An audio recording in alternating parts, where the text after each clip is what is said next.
मैंने लिखा है सब्जेक्ट प्लस हैव या हैज, और प्लस मैंने लिखा है आल्सो प्लस अदर वर्ड्स का मैंने इस्तेमाल लिखा है। गौर कीजिएगा, बातें नहीं बाबू। अब थोड़ा गौर कीजिएगा कि कभी कभी आप सेंटेंस, सिंपल सेंटेंस में ऐसा आप बोलते थे या बोलते होंगे या बोलते भी हैं, ठीक है ना। जैसे मान चलिए क्या उसके पास एक कार है, ये सिंपल सेंटेंस हो गया। लेकिन उसी में कहा जाएगा क्या उसके पास भी एक कार है। इसी में कहा जाएगा क्या आपके पास भी एक कलम है। इसी में कहा जाएगा क्या कि उसके पास भी एक बाइक है। यहाँ पर इस तरह का सेंटेंस अगर हिंदी में लिखा होगा तो आपको ये रूल फॉलो करना है, तब जाके आपको सेंटेंस बनाने में आसान होगा। जैसे कि आप देख सकते हैं लिखा हुआ है। अब मान चलिए कि मैंने, अगर हम फॉर एग्जाम्पल की बातें करते हैं तब कैसे इसको बनाना है, गौर कीजिएगा। क्या आ जाएगा, मैंने लिखा आपके पास भी एक कार है, ठीक है ना, ये मैंने लिखा है। गौर कीजिएगा, आपके पास भी एक कार है, ये मैंने लिखा है। गौर कीजिएगा। अब थोड़ा गौर कीजिएगा कि आपके पास, मैंने पहले भी कहा था कि जब भी इसका हिंदी में सेंटेंस आएगा तो पास आएगा, के पास आएगा, या रखता है, रखती है, रखते हैं, ऐसा सेंटेंस आएगा, ठीक है ना। तो आपके पास है तो आपके लिए मैंने यू लगाया। और हमेशा बाबू याद रखना है कि यू आवे या आई आवे या वी आवे या दे आवे, अगर ऐसी सब्जेक्ट के रूप में अगर ये सारे पॉइंट आ जाता है तो इसके साथ मुझे हैव का यूज करना है, ठीक है ना कि हैज के यूज करना है, ठीक है।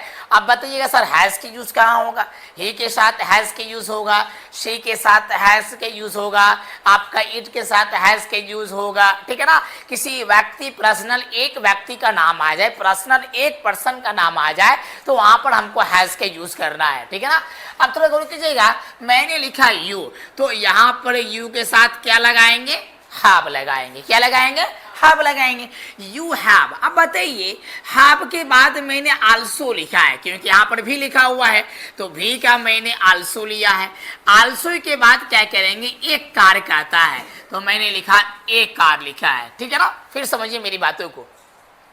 मैंने लिखा आपके पास भी एक कार है, तो मैंने क्या लिखा है कि आपके पास भी एक कार है तो you have also a car आएगी, ठीक है ना। इसी में अगर कहा जाए क्या उसके पास भी सोना है, गौर कीजिएगा, मैंने लिखा उसके पास भी सोना है, थोड़ा गौर कीजिएगा मैंने क्या लिखा है। अब आप ही लोग बताइएगा कि मैंने आपको अभी जस्ट कहा था कि उसके पास रहेगा तो यहाँ पर ही लगेगा, क्या लगेगा, ही लगेगा। तो बताइए उसके पास का हम क्या लिखे, ही, और बताइए ही के साथ हैव या हैज लगेगा, हैज लगेगा। तो बताइए मैंने हैज लगा, हैज लगाने के बाद मैंने क्या लिखा, आल्सो लिया। और सोना का क्या होता है, गोल्ड होता है, ये तो क्लियर है। जैसा कि अभी हाल फिलहाल हमारे प्रधानमंत्री अनाउंस किए थे कि 1 साल तक आप सोना नहीं खरीदे, बोले थे ना, आपके जैसा सोशल मीडिया में वायरल भी हुआ था कि हमारे प्रधानमंत्री बोले थे कि 1 साल तक सोना नहीं खरीदे, क्योंकि आर्थिक संकट हमारे भारत में आ गया है या आने वाला है, ठीक है ना। तो गौर कीजिएगा, तो यहाँ मैंने ऐसा पॉइंट लिखा है। अब थोड़ा गौर कीजिएगा, इसी में एक और सेंटेंस हम लेते हैं, क्या जाए क्या कि मेरे पास भी एक आईफोन है, ऐसा सेंटेंस बनेगा, मेरे पास भी एक आईफोन है। तो डायरेक्ट अगर हम लिखते हैं इंग्लिश, हिंदी मैंने बोल दिया, अगर हम डायरेक्ट इंग्लिश लिखते हैं तो आपको समझ में आ जाना चाहिए। तो बताइए आप ही लोग, आई के साथ हैव या हैज, तो आई के साथ क्या लगेगा, हैव लगेगा, नहीं हैव। उसके बाद आल्सो, और मैंने क्या क्या, आईफोन, तो बताइए एन लगेगा, और यहाँ पर मैंने लिखा आईफोन लिखा, यही ना था आईफोन। आप थोड़ा गौर कीजिएगा कि मैंने लिखा है कि I have also an iPhone, मतलब मेरे पास भी एक आईफोन है। जैसे कि आपको मालूम होगा आईफोन 13 भी निकला, आईफोन 14 भी निकला, आईफोन 15 भी निकला, आईफोन 16 भी निकला, आईफोन 17 भी निकला है, नहीं बात करो। अब आईफोन 18 भी आने वाला है, लेकिन थोड़ा जानते हो आईफोन 18 17 से मतलब नहीं है तुम लोगों को अभी के ज़माने में। अभी आपको जो अभी आपका एज है, अभी पढ़ाई पे फोकस करना ज़रूरी है, क्योंकि ये आपका मेन एज है, पढ़ाई का फोकस करना है।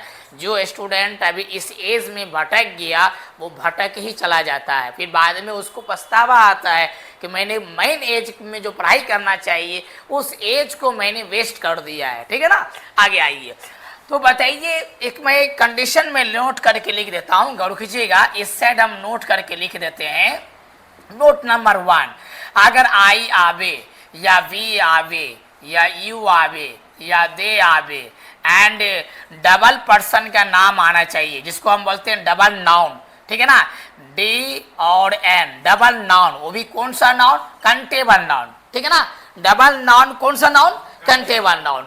अगर ये डबल आता है तो इसके साथ क्या करेंगे बाबू, याद रखना कि इसके साथ हमको हैव का यूज करना है। किसका यूज कर रहा है, हैव के यूज करना है, ठीक है ना।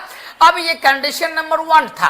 अगर हम कंडीशन नंबर 2 लेते हैं, गौर कीजिएगा, ही का इस्तेमाल हो या शी का इस्तेमाल हो या इट का इस्तेमाल हो, ठीक है ना, एंड मान चलिए क्या सिंगल नेम आ जाए, सिंगल नेम आ जाए, तो याद रखना है मेरे दोस्त, यहाँ पर इसके साथ जो लगाएंगे हम हैज के यूज करेंगे। किसका यूज करेंगे, हैज का यूज करेंगे। सीधी सी बात यहाँ पर ये समझना है।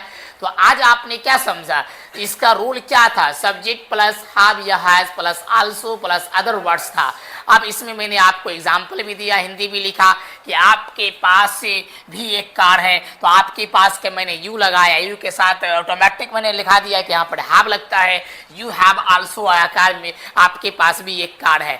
इसी तरीका से आप चाहें तो इस पे 1000 सेंटेंस आप बना सकते हैं। जैसे एक और मैं एग्जाम्पल लेता हूँ, कहा जाए क्या मोहन के पास भी एक कलम है, तो बताइए इसकी अंग्रेजी क्या होगी, Mohan has also a pen, Mohan has also a pen, मतलब मोहन के पास भी एक क्या है, कलम है। मेरी बात को समझे इसको। तो आज यहाँ तक आपका क्या है, डाउट क्लियर है और 100% आप समझ